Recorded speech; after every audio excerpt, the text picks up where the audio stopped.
Kinakabahan ako, ma'am. First time ko kasi ito eh. Ako second time, sir. Pangalawa na po. Pangalawa na. Saan po kayo ngayon, ma'am? Sa UAE, sir. Sa Al Ain, sa Abu Dhabi. I see. Dito po ako sa Ilocos Norte. Mm. Kinakabahan ako. First time ko kasi ito. Ilan taon na po kayo, sir? 40 po, ma'am. Mm. Ako po, 36 po. May 4 Oo. na anak. May isang anak din po ako dati sa asawa ko. Hiwalay din po ako. Nasa po yung anak niyo, sir? Nasa Manila, sa mama niya. Mm. Bali, nag-aaral pa siya, pero nandun sa mama niya kasi yung mama niya, nung nag-abroad din, sa Singapore siya nag-abroad. Nakakilala ng, ng,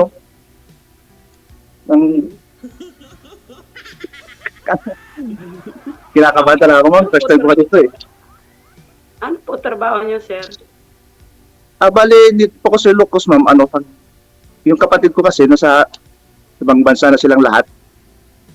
Pamilya niya, kaya dito ako sa bahay nila akong nagbabantay dito. Tapos, may kunting taniman din, gano'n. Mm. Kumbaga parang Ilan taon na kayo, caretaker ako dito. Ano po?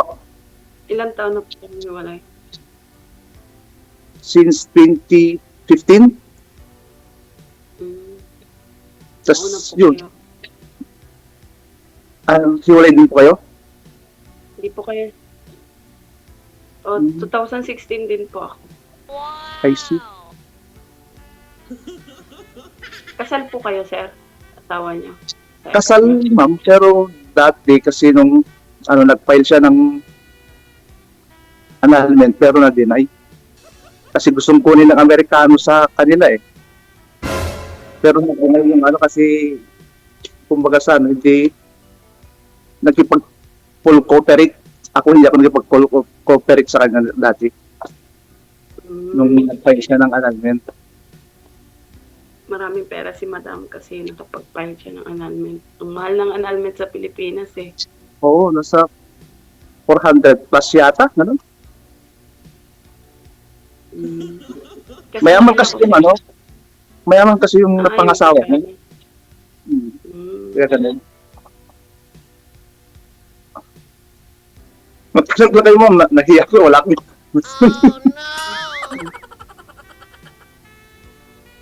Ilan taon na po Ilan yung anak anak niyo, sir? Bale, 24 na. Malaki. Malaki siya.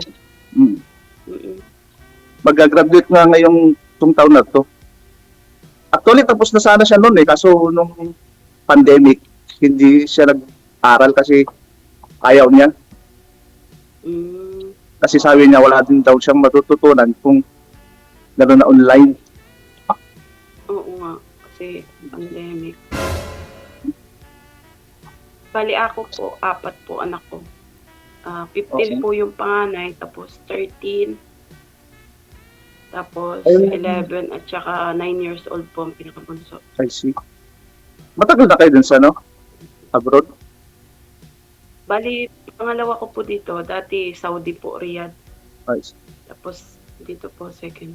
Nag-abroad din ako dati, noong 2016, sa Brunei. Mm. Pero, di na rin bumalik kasi nagka-problema yun sa anak ko dati. Walang alaga, kaya Mahirap po ba mag-apply ng Brunei? ano naman, Mahirap mag-apply sa Brunei. hindi naman kasi sa restaurant ako dati. Sa Swensen ako dati Pero- May ano siya, sir, may bayad. meron din, may placement fee rin. Mm.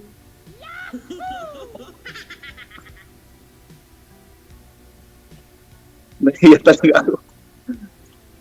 Alam kayo ma'am, anong gusto yung malaman sa akin? Sino po kasama niyo dyan, sir? Wala po, mag-isa lang ako. Nasa mga magulang niyo? Nasa family house namin sa Pabudpud. Pabudbud. wife sila. May kaibigan din ako dati dyan may kaibigan din ako dati kasi nagtrabaho ako sa Baguio, sir. I see. Sa restaurant. Tapos, may naging kaibigan ako dyan sa Ilocos. Oo. Sabi niya maganda daw sa pagudpod. Oy, hayaan mo pagka pagbakasyon mo, di tutor kita doon. Wow. Taga-pagudpod talaga ako, pero dito ako sa Solsona ngayon, Ilocos Norte.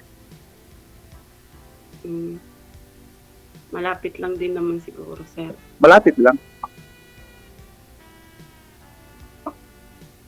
Ano po pinagkakabalaan nyo ngayon, sir? Bale, dito kasi nagbabantay ako ng bahay, tapos minsan sumasama rin ako doon sa yung kapatid ng balik kumbaga bayaw, tawag ba doon, yung asawa ng kapatid ko. Kapatid ng asawa ng kapatid ko, engineer siya. Kapag may project, pero actually kahit sabi naman yung kapatid ko, hindi na ako magtrabaho na kasi dito na lang daw ako sa bahay. Bantay na lang daw bahay. May mga naman dito, may binabantay ng mga marami kasing inaiwan dito kaya ako nagbabantay. Kayo lang mag-isa. Boring na. Walang ginawa ko. Siyempre mag-isa lang kayo. Minsan na lumalabas, namamasyal din minsan doon sa amin sa pagtutulog. Pakilakas-lakas daw ng boses mo, ma'am, sabi ng viewers natin.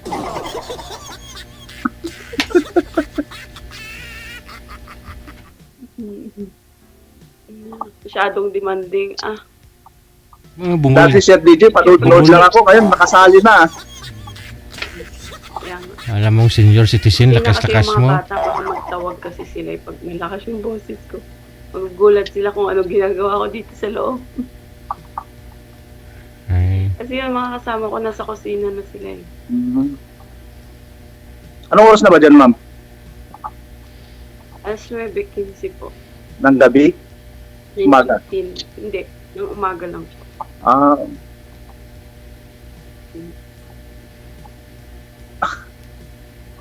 Ano bang hanap nyo sa isang lalaki, ma'am? Siyempre sir, yung responsable. Marunong Bayak na yun. magdala ng pamilya. Tapos, hindi marunong manong. Ay, gano'n? Opo, kasi minsan kasi siyempre, yung mindset nating mga lalo na mga single mom or single dad po.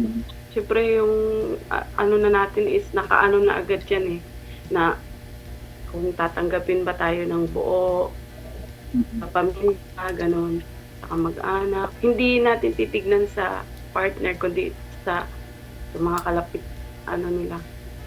Hindi kasi parang sa ngayon kasi lumalabas, karamihan, hindi naman lahat, pero sabi nila, yung mga babae ganun daw, ang halaga na daw sa kanila ngayon, ano? Pera. Ganun. Kung wala kang pera, wala. Parang ganun. Siyempre, Sel, practical lang ba tayo? Kasama na rin Hindi yan. ka naman mabubuhay sa pagmamahal, di ba? Kung pagmamahal lang din ang pagbabasihan, magugutom ka. Correct. Siyempre, iisipin mo magiging practical ka. Yung kaya ka namang buhayin. Mahal ang Pero bigas sa case ko naman, siyempre, nagtatrabaho din ako. Tanggap ka na. Nagtatrabaho. Pero talaga. Siyempre po, yung, kahit saan naman po dapat dapat maging practical tayo. Aanhin mo naman yung pagmamahal lang. Siyempre. Diba? Hindi ka na naman bubuhay nun eh. Sa bagay. Siyempre, practical. Dapat pareho kayong nagtatrabaho. Tsaka siyempre, pag halimbawa, pag umuwi na ng Pilipinas, magkano ng negosyo, yung kahit na pang kabuhayan nyo, pang araw-araw, ganun. Tsaka, hindi naman natin pwedeng isandal lahat sa pamilya, di ba? Kasi, hindi naman porket meron yung pamilya, tutulungan ka habang buhay. Hindi. Siyempre, sasabihin nila, nagpamilya ka nga dapat nang kaya mo. Di ba? Ganun. Kaya yung sa akin, siyempre, mo agad. Hindi porket na sinabing mahal kita okay na yun. Okay na, oo. Siyempre, kailangan din, Maging responsable rin. sa bagay. Ito. Kaya sa akin, marami akong anak. Kaya kailangan Sa akin, magtrabaho actually, ng kung- trabaho. Hindi naman maghihirap na kumbaga. Kasi Mm-mm. meron naman kahit konti.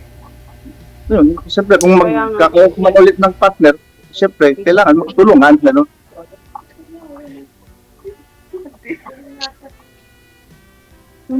Yung dalawa. Okay ka lang, ma'am? Nagugutom na yan sa DJ. Hala. At isang linggo yan di kumain. Kaya nga Pwede. po. Eddie, wow. Hindi mataba nga po eh. Kaya nga po sabi ko ikat isang linggo. Di ba sir? Pareho tayong malusog na dalawa. By the way po, Ano nga ma'am. pala nangyari doon sa kausap mo dati? Ma'am Sabi mo, Chato. pangalawa mo na to. Po? Ano nga pala nangyari doon Eh? sa kausap mo dati? Kasi sabi mo, pangalawa mo na to. Wala sir. Hindi Bakit naman? Ganon. Hindi rin siguro ako gusto sir. Yung ganda mong yan, di ka gusto. Baka naman, naghanap ka ng Sana all rin. maganda.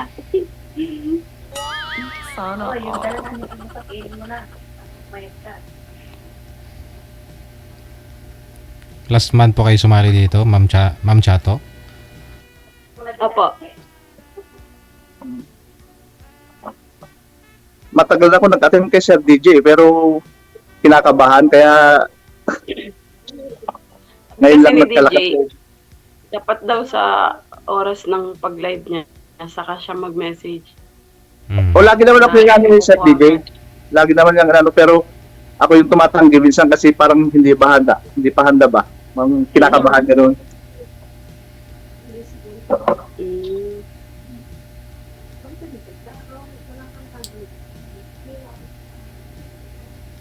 Sir DJ, wala na akong matanong.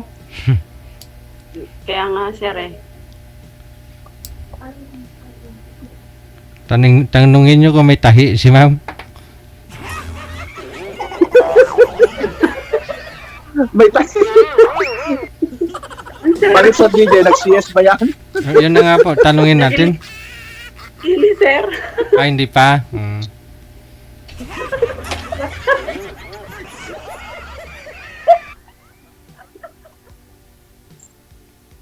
Wala akong tahi sir. Grabe ka man.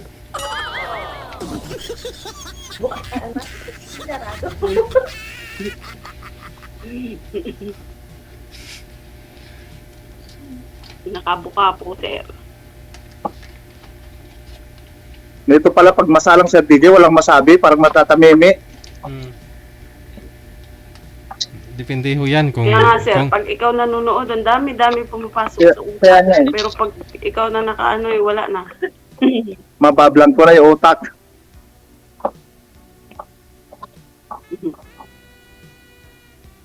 kasal po kayo sir sa expo ninyo? Wala na. Ay, oo nga po pala, no? Kasal, sir. Kasi nagpaanal pa nga po pala. Opo, saan daw siya? Ba't di mo na tinuluyan? Ba't di ka nakipag-cooperate doon para at least mag-grant yung ina-apply niya? Sir DJ, okay na. Sir DJ, wala nang matanong eh. Eh, syempre, yung kay Sir, magiging maligaya Nagstataris yung na. ex niya doon sa apam niya wag na lang daw. At least, Pare-pareho daw silang miserable. ay ngayon po sir, yung expo ninyo nasa AFAM po siya ngayon, nasa saang bansa? Sa UK siya, Sir DJ, pero nandito sila ngayon sa Pinas. Kasama po yung AFAM. Opo. Ah, Sa Bicol sila ngayon. mm. Nung pa Sir DJ, nung 2020 yata, nung umuwi sila dito, tas pabalik-balik na lang sila doon, parang bakasyon-bakasyon. Kailan po siya nag-file ng annulment ninyong dalawa? 2018 Sir DJ. Oh, so hindi na approve na grant yung Kasi dati, sir, pinapapunta ko ng Manila, pero sabi ko, pupunta ako dyan, sa'yo lahat gastos. Sabi ko, yung papashoulder ko lahat ng mga Oo. gagastusin ko, ganun. Hindi naman siya nag-ano noon. Ah, Tapos ginawa na lang ng attorney niya, tawag-tawag na lang sa akin, tapos, yun. Parang tinirahan lang yata ng attorney niya kasi gumastos sila ng almost 400. oo. Sayang kung nag-appearance ka siguro noon hindi umabot doon sa Walang ganun pera. kalaki. Pero pwede ngayon, sir, yung ano nga yung isa na pinapile nila sa Divorce? Ano yun? Divorce. Yung Wala namang divorce dito sa Pinas eh. Mas Pero ma- siya siguro pwede siya mag-apply doon sa UK. Oo. Pwede Pero siya gusto kasi pakasalan, Sir DJ, nung Oo. Kasi kung pero hindi naman. kung divorce kasi hindi pa rin pwede pakasalan eh. Alam talaga. Yun lang.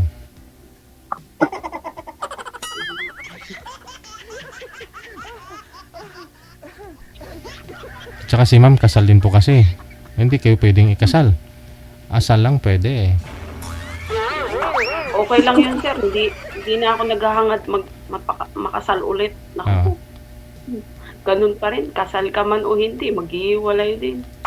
Wala rin silbi yung kasal. Yun nga yung sabi nila dati sa akin eh. Nung siguro second time namin naghiwalay dalawang mag-asawa. Nung una, naghiwalay kami 1 taon, tapos nagkabalikan ulit kami. Month lang kami nagkabalikan. Yes!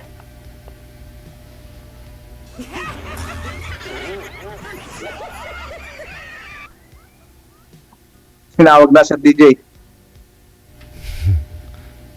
Hindi kasi may alaga pong bata kanina eh.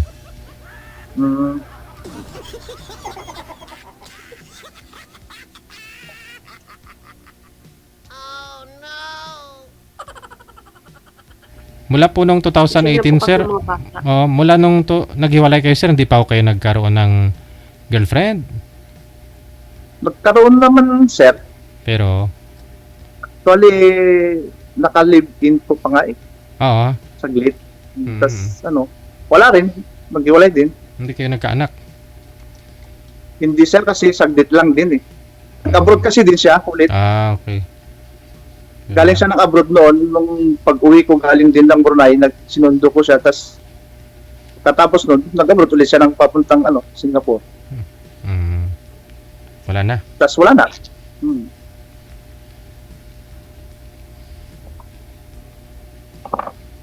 Ngayon, nag-aanap na naman.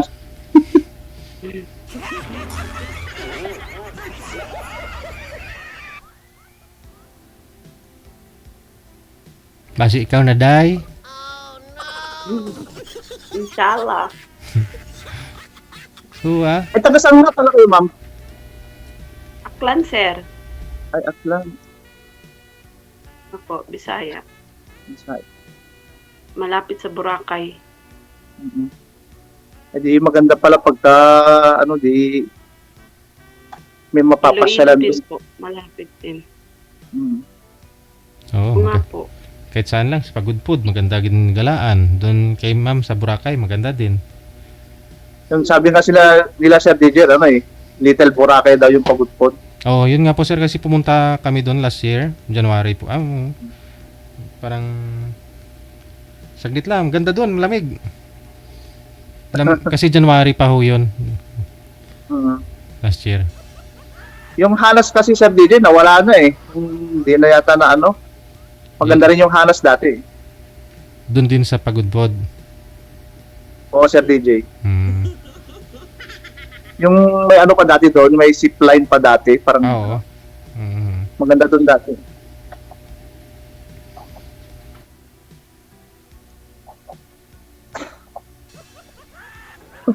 Maganda, sir. Makapamasyal. Kaya nga, pagka... Pasyal ko yung mga anak ko. Oo, pasyal mo pag Ganda doon sa may Saod.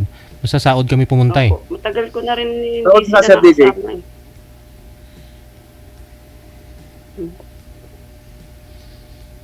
Maganda yung... Marami pang mga, Sir, mga pools, ganon. Opo. Marami doon, sir. Hindi ko nga Hindi makalimutan. naman kasi ako nagtagal sa pagudpod, Sir DJ, kasi nung pagka-graduate ng high school, nagpunta ng Manila, tapos actually 2021 lang ako umuwi dito sa Ilocos eh. Mm. Sa Manila ako talaga naglalagi dati.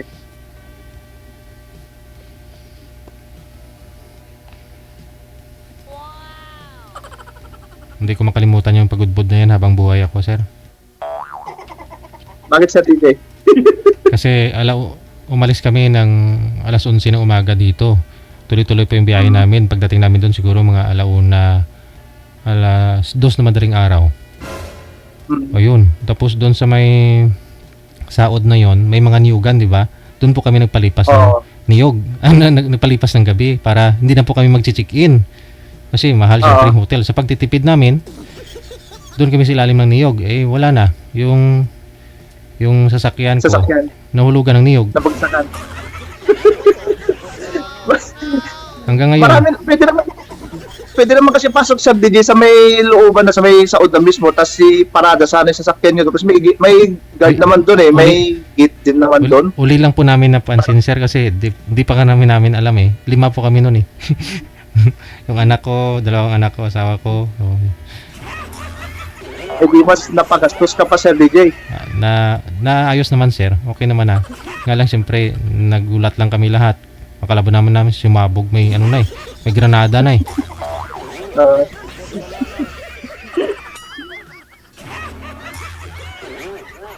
Yun pala yun. Pwede pala. Kasi may nakita kami sa sasakyan. Sinundan namin. Dumiritso po doon. Pwede pala mag-park. Pwede pala doon. Pwede, Sir, pwede. Oo. Oh. Tapos parang may ano rin yata, may parking fee din yata Opo. doon. 50 pesos nga lang eh. Yun pala. May mga hotel na rin din, Sir DJ. Bakit hindi na kayo nag-hotel noon? Mura lang naman hotel doon eh. Alas 2 na ng umaga eh. Bala ko namin kasi doon, rides lang, gagala-gala lang. Ikot-ikot lang ba? Na hanggang nakarating na kami doon sa Pagudpod. Oh. Kasi bakasyon that time yata nung ng asawa ko. Last year. Hindi nakapunta ka sa may patapat, Sir DJ. Maganda rin din doon ah. Basta parang inikutin namin yun, sir eh. Nakaidlip nga lang ako doon eh. Saglit, mga 2 oras. Tapos biyahe naman ulit dito sa Maynila, balik. Okay.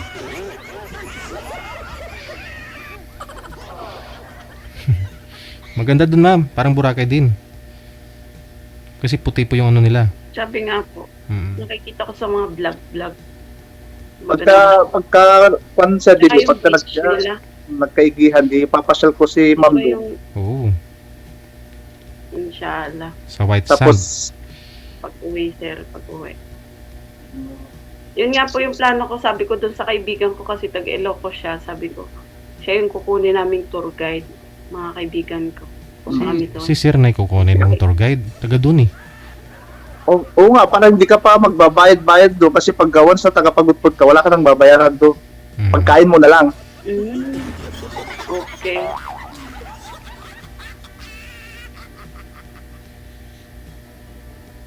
Sige po, sir. Pag-uwi, sana. Kailan ka ba uwi, Ma'am? Siguro, sir, next April. April? Next year? Opo.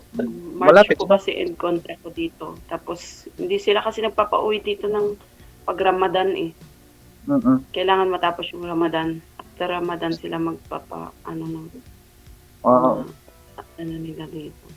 Malapit na lang yan, wala na isang taon. Kaya nga, nabawasan na. Makaipon-ipon ng konti. Paghahandaan natin yan, Ma'am. Kaya nga.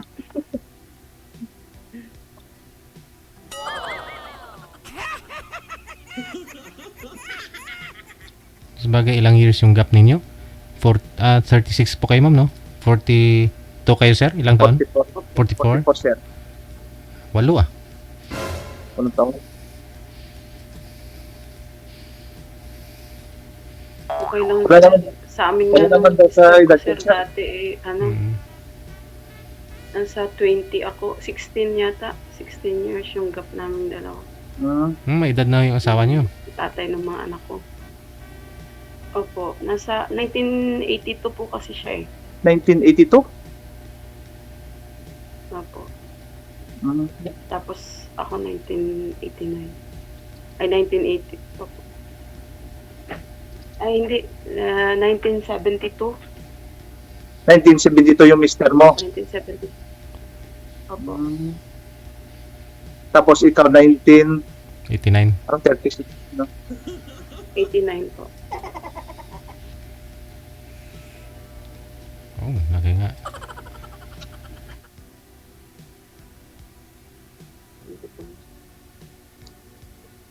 Natatawa na nun.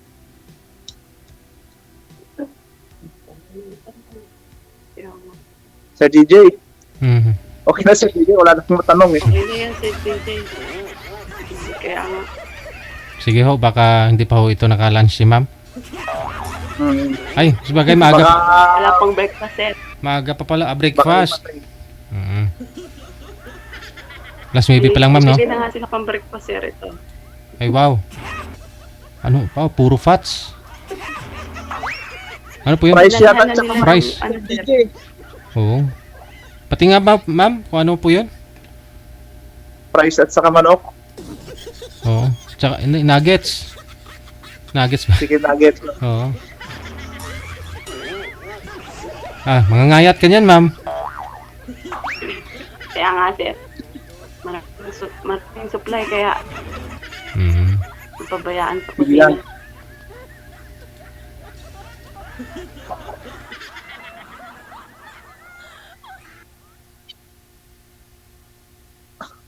Sige ho, baka lumamig na ho yan, ma'am. At alam ko pinipigilan mo lang yung laway mo kanina pa.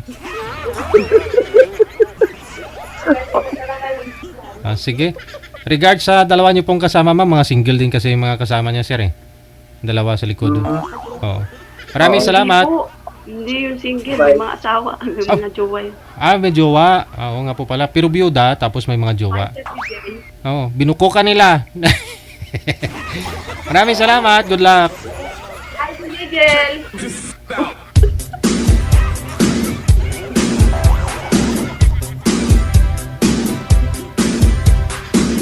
Yun, oh.